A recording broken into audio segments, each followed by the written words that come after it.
விமான நிலையத்துல போய் எதிர்ப்பு தெரிவிக்கக்கூடிய மக்களை வந்து விஜய் சந்திக்கிறார் தமிழக வெற்றி கழகத்தால. இது வந்து திமுகவுக்கு நெருக்கடியை கொடுக்குமா? திமுகவுக்கு எந்த நெருக்கடி? எங்களுடைய அமைச்சர் காலையில தங்கம் தென்னரசு மிக தெளிவாக பரந்தூர் ஏன் தேர்ந்தெடுத்திருக்கிறோம், அதற்குரிய காரணங்கள் என்ன, அது வந்தால் என்னென்ன பலன், எப்படி வளர்ச்சி அடையும் என்பதையெல்லாம் திட்டவட்டமாக சொல்லியிருக்கிறார். அதோடு மட்டுமல்ல, விஜய் அங்கே போய் பார்ப்பதை பற்றி எங்களுக்கு எந்த ஆட்சேபனையும் இல்லை என்று தங்கம் தென்னரசு தெளிவாக சொல்லியிருக்கிறார். யார் யாரை பார்த்தாலும் எங்களுக்கு மக்கள் தான் எங்களுக்கு முக்கியம், நாட்டினுடைய வளர்ச்சி தான் எங்களுக்கு முக்கியம். திமுகவும் தலைவர் மு.க. ஸ்டாலினும் எந்த திட்டத்தை வகுத்தாலும் அது தொலைநோக்கு பார்வையோடு தான் இருக்கும். அது மக்களுக்கு நான் ஏற்கனவே கூட்டத்தில் சொன்னதை போல கடந்த காலத்தில் நாங்கள் செய்ததுதான் தலைவருக்கு பல நேரத்தில் உதவியா இருந்து, அதே போலத்தான் தலைவர் இன்றைக்கு இந்த பரந்தூர் விமான நிலையம் அமைத்த பிறகு அந்த பகுதி எந்த அளவுக்கு வளரப்போகிறது என்பதை பின்னால் உணர்வாங்க.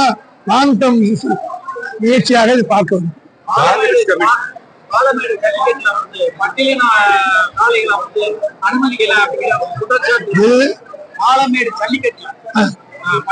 அங்க என்ன சம்பவம் நடந்தது என்பதை சம்பந்தப்பட்ட அமைச்சரை கேட்டால் சொல்லுவாங்க. திமுக அரசில் பட்டியலின மக்களுடைய அரசு, பட்டியலின மக்கள் அதிகமா படித்திருக்கிறது இந்த மாநிலத்தில் தான்.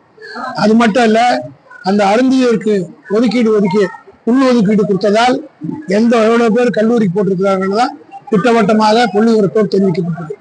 ஆக பட்டியலின மக்கள் முழுக்க நாடாளுமன்ற தேர்தலில் திராவிட முன்னேற்ற கழகத்தில் வாக்களித்தார்கள்.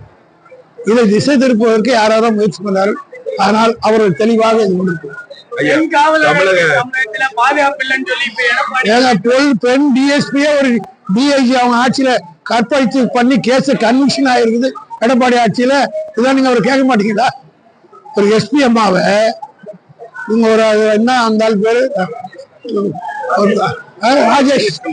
ராஜேஷ் என்ற ஒரு டிஜிபி ஒரு எஸ்பியை கற்பழிப்பதற்கு நடவடிக்கை எடுத்து கோர்ட்ல கேஸ் போட்டு அவருக்கு தண்டனை கொடுத்து அது மேல்கோர்ட்லயே உறுதிப்படுத்துறதெல்லாம் வந்திருக்கு.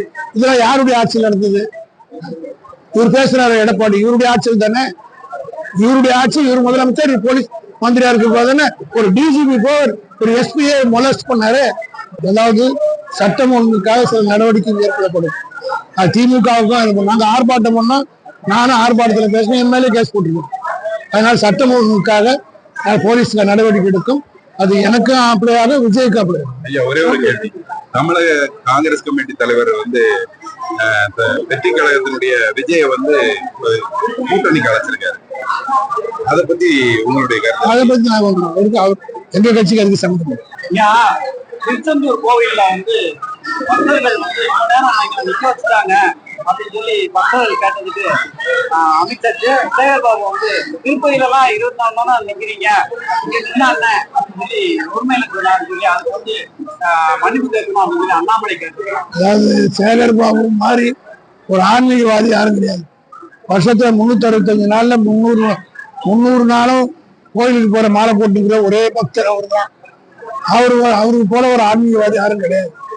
அவரை போய் அண்ணாமலை சொல்றாருன்னா, அவரு திருச்செந்தூர்ல மக்கள் திமுக ஆட்சியில கட்டப்பட்டிருக்கிற மண்டபம், இந்த ஆட்சியில திருச்செந்தூர் கோயிலுக்கு செய்திருக்கிறதெல்லாம் பார்த்து தாங்கிக் கொள்ள முடியாமல் இப்படி ஒரு அவதூறு சொல்லியிருக்கிறார்.